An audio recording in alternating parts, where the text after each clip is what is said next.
Un mur d'eau se dessine au loin. On dirait un raz-de-marée. Ce n'est alors qu'un spectacle pour ces touristes inconscients du danger. Personne ne les a prévenus.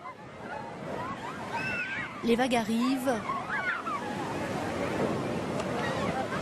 et enflent implacablement. La mer envahit tout.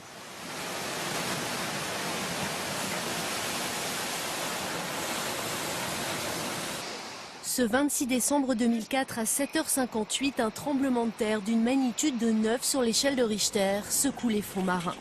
Son épicentre est à quelques centaines de kilomètres de l'île de Sumatra. Le tsunami se diffuse dans tout l'océan Indien. L'Indonésie est frappée de plein fouet. Sur ces images, la foule fuit après le tremblement de terre.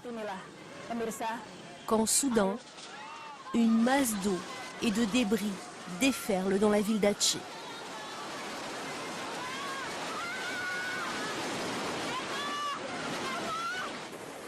La vague fait plus de 15 mètres de hauteur. Elle tuera 126 000 personnes en Indonésie. 1h30 plus tard, le tsunami frappe la Thaïlande. Geste de survie, des touristes tentent de résister. Cet homme a survécu, mais une seconde vague ne lui laisse aucune chance. Celle-ci est encore plus meurtrière. Elle happe tous ceux venus aider les blessés. Le tsunami frappe en Inde, au Sri Lanka, aux Maldives et jusqu'aux côtes africaines. Certaines régions ont presque disparu. Banda Aceh en Indonésie n'est désormais qu'une bande de terre désolée. Et les corps s'entassent dans les temples.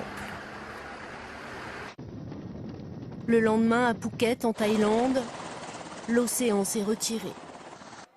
Tout est brisé. L'hôpital a été épargné.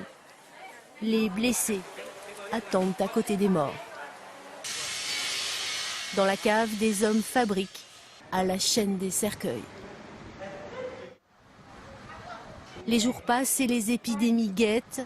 Des milliers de corps sont enterrés dans des fosses communes. Ils seront rendus à leurs proches si quelqu'un les identifie.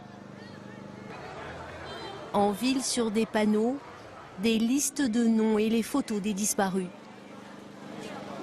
Sur le trottoir, à quelques mètres des cercueils, on prélève l'ADN de ceux venus chercher un proche pour le comparer à ceux des corps enterrés. Plus de 230 000 personnes sont mortes, emportées par le tsunami.